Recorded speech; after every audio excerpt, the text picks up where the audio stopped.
Sir, after the gun-related incident in the Senate, and then there's the walkout of the minority bloc and the alleged another Senate coup, as the President and former member of the upper chamber, how concerning is this, sir?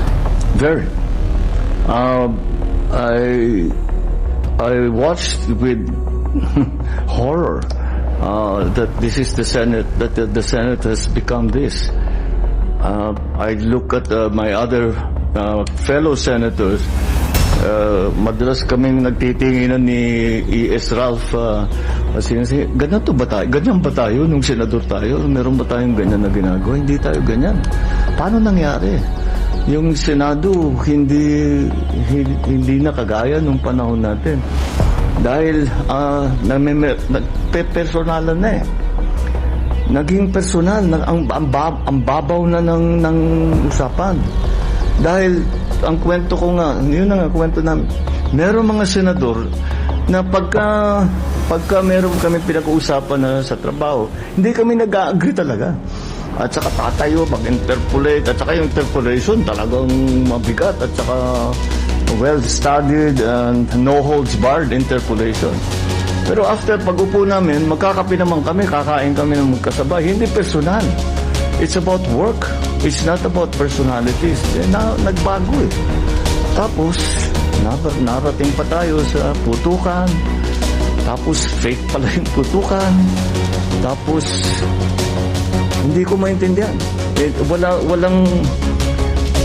Walang nangyayaring kagaya na nung panahon ko sa Senado. Of course, the only basis for comparison that I have is the time that I was in the Senate. And I never imagined that the Senate would descend into this kind of what's happening right now. And then I was watching the comments of former SP, another colleague of ours, Senator Frank Dillon. Sabi niya, paano nangyari dito? The Senate is now sheltering fugitives from justice. How did that happen? I don't understand how a Senate is supposed to function if those are the kind of things that the Senate is embroiled in. I hope they figure it out soon. I really do. Thank you, Mr. President.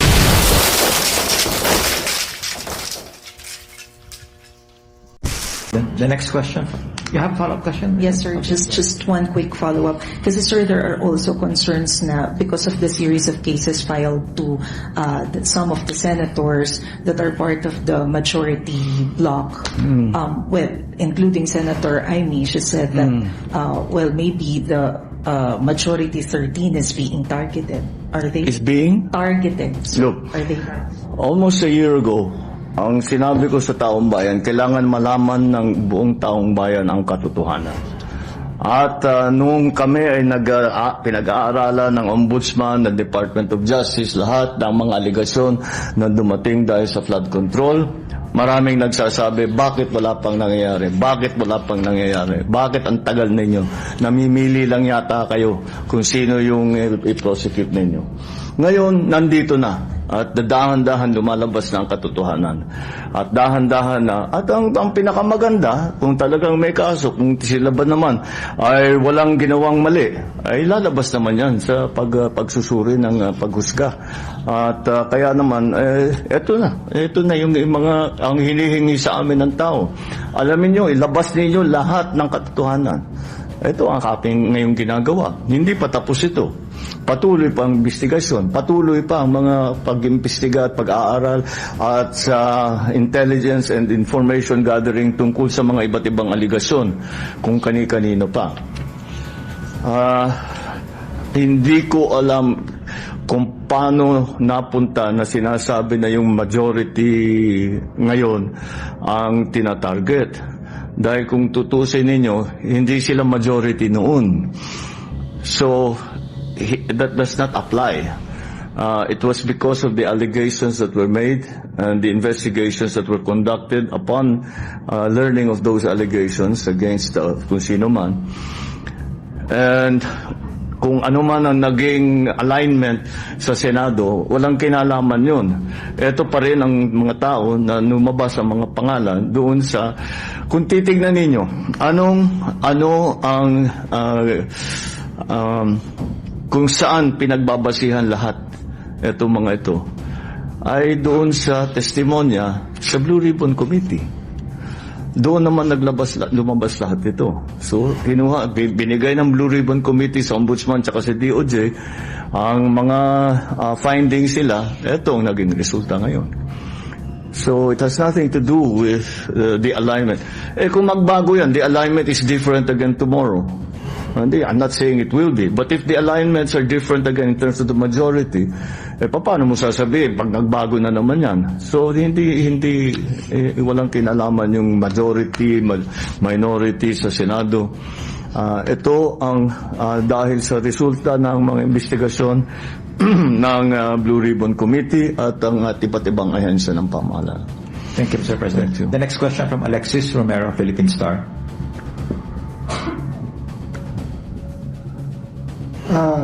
Good afternoon, Mr. President. As a former senator, what are your thoughts on the proposal to amend the Senate rules to allow online voting? All right. As a former senator, I suppose I'm reasonably qualified.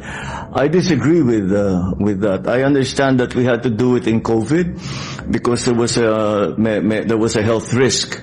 But I do not see any particularly good reason for us to allow it now.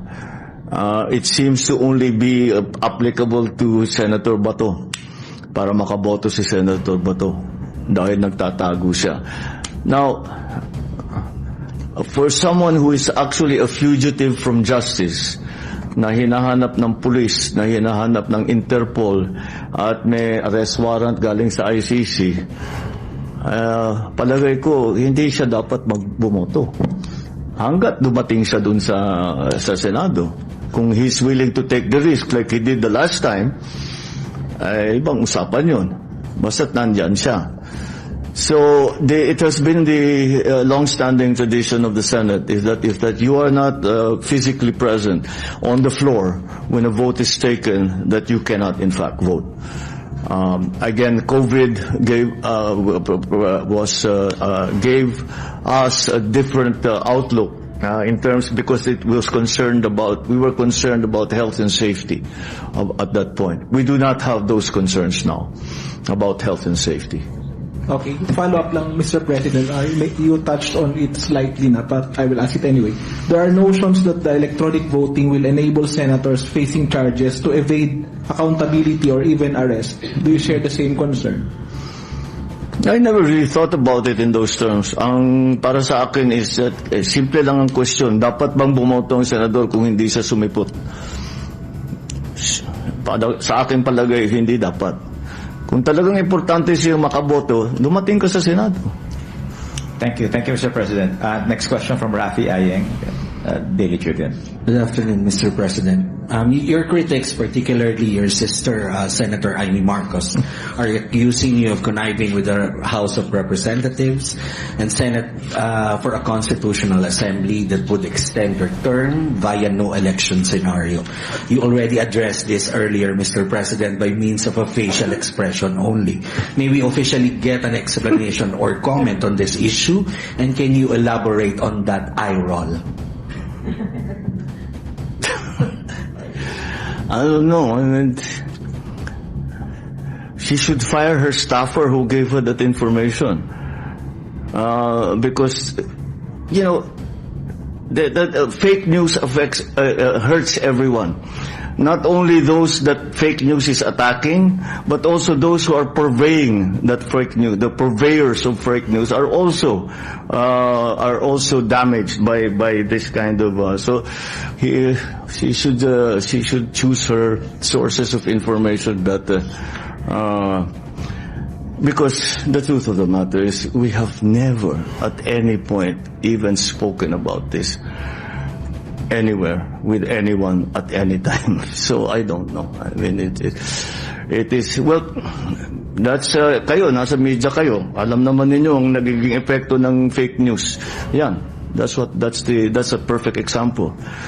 Fake news is a corrosive influence on all in all sectors of society, in political, in the economics, in actual human relations, etc. And if you're not part of the solution, you become part of the problem. And that is a perfect example of that. Salamat po, Mr. President. The next question from Ivy Billionario. Hi, Mr. President. Good afternoon. Good afternoon. Sir, are you still satisfied with Secretary John Vickermulli as the ING chief, given the strings of fugitives of justice being able to go past law enforcement? Yes, I don't know why that rumor went around. I think somebody wants his job. Kaya kinakalat na matatanggal na siya para siguro ang inaasahan nila sila ay mailagay.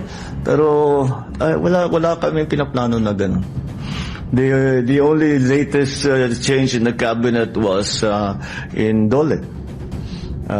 Because Secretary Benny has asked to take a step back. He has some issues that he has to deal with. And so we have appointed a new cabinet secretary for Dole, which is former Senator Francis Tolentino. Thank you, Mr. President. Sir, just to follow up. Okay. Sir, just on the Senate matters po, Senator Dante Marcoleta said that the Senate presidency of Alan Peter Cayetano is the only one without Malacanang's blessing. What can you say about that? Malacanang doesn't give a rubber stamp to the Senate President. The Senate President is decided by the senators themselves. I mean, of course, we are aware of the goings on in the Senate because it's important to us to be well informed. But is he implying that I somehow choose the Senate President?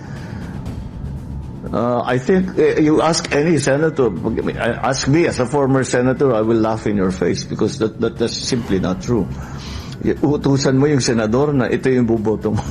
parang out of this world yata yung mga usapang ganun.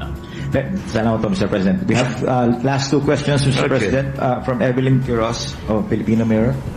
Good afternoon, Mr. President. Good afternoon. Nag-lapse na po yung 1-year ban on losing candidates. Meron po tayong ina-expect na ibang appointments in the coming days? Possibly. Kasi nga yung nagban na nga yung 1 year ban, naglapse na yung 1 year ban for candidates that did not make it in the last election. Marami namang magagaling dyan. I'm not talking just the senatorial candidates. Maraming iba na tumakbo for whatever position na sa palagay ko magagaling at makakapag-contribute sa pamahalaan. So don't be surprised if we get more appointments from those candidates who ran in the last election who didn't make it. Sayang naman. We have to get the best talent that we can. Yes. So yes, that's a natural progression. Thank you, Mr. President. The last question from Ivan Mayrina of GMA7. Good, Mr. President. Next month, you will be marking your 4th year in office. Oh my God. At a time that many may consider a tumultuous phase in your presidency. Are you going to take steps and how to turn down the political heat so that you may accomplish whatever is left in your term? The only persons who can turn down the political heat are the people who turned up the political heat in the first place. I have never turned up the political heat. I have never attacked anyone. I have never put down anyone. I have never declared war on any political group whatsoever. All I do is work. So, those who have raised the heat, those who are making all kinds of preposterous allegations, they have increased the heat, the political heat. Only they can turn it down. Not those of us who are just working and trying to do the best job for the Filipino people. It is the people who have indulged themselves in politics for their own benefit, not for the benefit of the people, not for the benefit of the system, not for the benefit of anybody but themselves. Sila lamang ang pwedeng magbaba ng gulo na nangyayari. Hindi galing sa amin ang gulo na yan. Might you address them directly, Mr. President?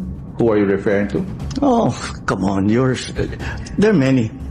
There are many, but that's the nature of politics. That's the nature of politics. It's like a legal process. It is an adversarial process in many ways, and that's what happens. It's, however, different politicians choose to exercise or to work their politics in different ways. There are two kinds of politicians in my view. Those who are actually helping and those are doing nothing but obstruction. Yung mga meron dyan obstructionist, walang ginawa kundi gusto manggulo. Lahat ng sabihin ng administrasyon mali, walang tama. Kahit anong sabihin mo, kahit marami kang tinulungan, kahit maganda yung nagawa mo, mali lahat yan dahil kalabang kita. Those are the obstructionists. And they are not working for the Filipino people. They are working for themselves. And that's why, again, they are the ones who need to decide to lower the political temperature.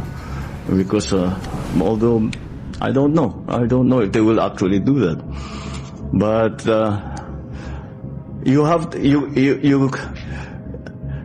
if you are desirous of lowering the political temperature, you have to look at who raised the political temperature in the first place. They are the ones who can lower the political temperature.